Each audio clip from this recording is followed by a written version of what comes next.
Hello everyone, आज हम लोग डिस्कस करने वाले हैं वेब ऑप्टिक्स का मोस्ट इम्पोर्टेंट न्यूमेरिकल। और ये पार्ट वन है, काफ़ी इंपॉर्टेंट है JEE Mains NEET and class twelfth के लिए। आगे भी इसका पार्ट आएगा और हम लोग टोटल इंटायर सिलेबस कवर करने वाले हैं सीरीज में। और जो भी क्वेश्चन लोग डिस्कस करेंगे वो सारा क्वेश्चन क्वालिटी क्वेश्चन होगा और काफ़ी हेल्प करेगा आप लोग का एग्जाम प्रिपरेशन के लिए। तो हम लोग स्टार्ट करते हैं आज का डिस्कशन। देखिए, पहला क्वेश्चन है, बोल रहा है two sources of light of same frequency बोल दिया है, मीन्स कोहेरेंट सोर्स है। Then produce intensity I and 4I at a point P when used individually. If they are used together such that the light from them reach P with phase difference 2 pi, then the intensity at P will be। तो हम लोग को क्या होगा, intensity find करना है point P पर। तो देखिए, फॉर्मूला जो इंटेंसिटी का है इसको हम यहाँ पर अटैच कर दिए, हम लोग इसको डायरेक्ट यूज करने वाले हैं। तो इंडिविजुअल इंटेंसिटी I1 I2 हम लोग को दे दिया है। I1 दे दिया है आई, और I2 का वैल्यू भी दे दिया है 4I। और फेज डिफरेंस जो है पाई, इसका वैल्यू दे दिया है 2 पाई बाई 3। अभी जब ये सुपर इम्पोज करेगा तो रिजल्टेंट इंटेंसिटी क्या होगा पॉइंट पी पर, वो हम लोग को फाइंड करना है। तो हम लोग इसमें डायरेक्ट फॉर्मूला में यूज कर सकते हैं इसको। तो क्या आ जाएगा, आई का value I + 4I + 2 square root of I1 I2 means I × 4I and cos 2 pi by 3। तो इसको आई रिजल्टेंट बोल सकते हैं हम लोग, यहाँ पर इसको रिजल्टेंट इंटेंसिटी बोल दीजिए। तो आई रिजल्टेंट आ गया हम लोग का 5I + 2, और ये हो जाएगा यहाँ से 2I स्क्वायर रूट से बाहर आकर के cos 2 pi by 3 minus half होता है। तो ये कैंसिल हो जाएगा, तो रिजल्टेंट इंटेंसिटी हम लोग को मिलेगा यहाँ से 5I - 2I। तो resultant intensity will be 3I। तो इसका करेक्ट ऑप्शन हो जाएगा ऑप्शन बी। नेक्स्ट क्वेश्चन है, if the amplitude ratio of two sources producing interference is 3:5, amplitude ratio दे दिया है, then the ratio of intensities at maxima and minima is। देखिए, हम लोग का ये रिलेशन काफी इंपॉर्टेंट है, मैक्सिमम मिनिमम इंटेंसिटी का। एम्पलीट्यूड का रेशियो दे दिया है, ए बी का वैल्यू दे दिया है 3 और 5। तो हम लोग यहाँ पर बोल सकते हैं ए का वैल्यू है 3 और बी का वैल्यू है 5। तो आई मैक्स आई मिन का ये फॉर्मूला हम लोग यूज करेंगे, A + B/A - B whole square. तो डायरेक्ट आप इसको यहाँ पर यूज कर सकते हैं, I max/I min, this is equal to A + B means 3 + 5 divided by A - B means 5 - 3 भी बोल सकते हैं, या 3 - 5 भी बोल सकते हैं, बिकॉज स्क्वायर है तो नेगेटिव पॉजिटिव हो जाएगा। तो ये 8/2 होल स्क्वायर।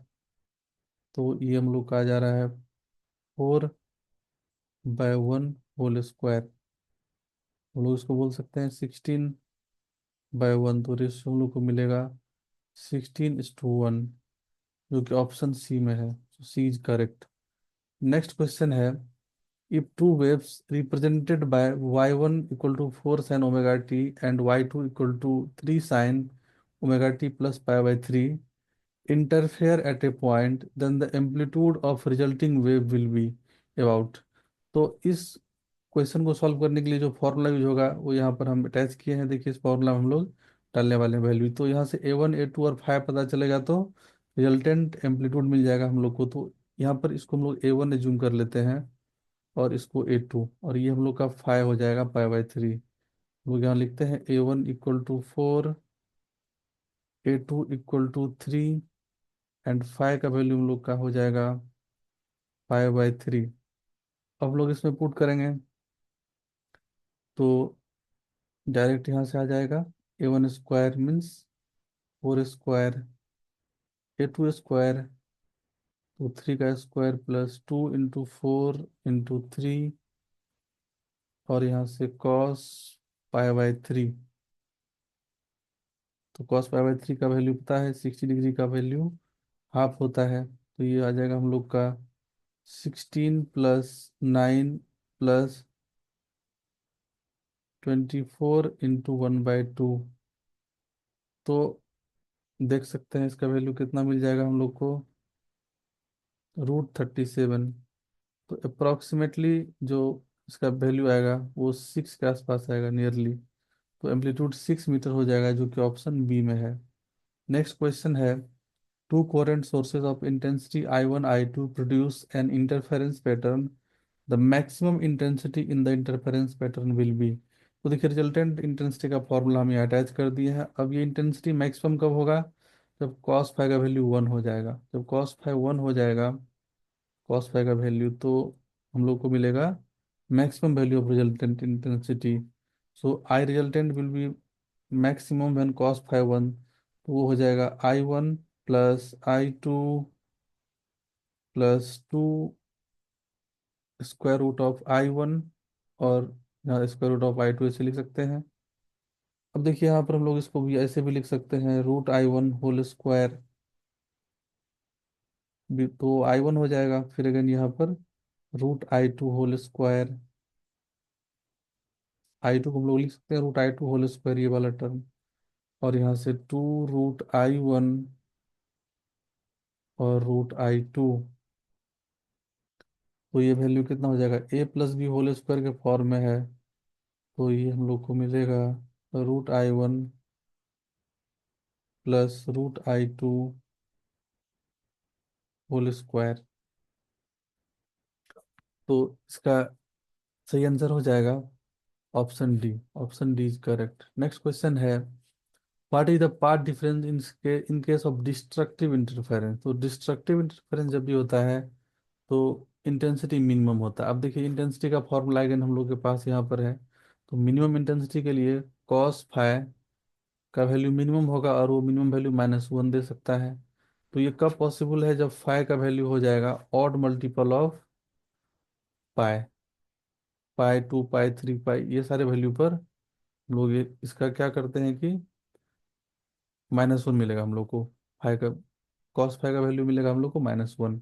तो एन का वैल्यू 0, 1, 2 ये सब होगा यहाँ पर। तो ऑड मल्टीपल ऑफ पाई पर ये फाई का वैल्यू पुट करने पर यहाँ पर आ जाएगा -1। जैसे कि n0 पुट करेंगे तो पाई मिलेगा, n1 पुट करेंगे तो 3 पाई मिलेगा, और ये सारे वैल्यू पर कॉस फाई निगेटिव होगा -1 मिनिमम वैल्यू। सो ये फेज डिफरेंस है। This phi is what, phase difference. अब हम लोग पार्ट डिफरेंस लिख सकते हैं।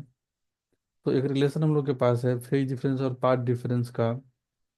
देखिए फेज डिफरेंस होता है डेल्टा फाई, या फाई बोल सकते हैं, फाई इक्वल टू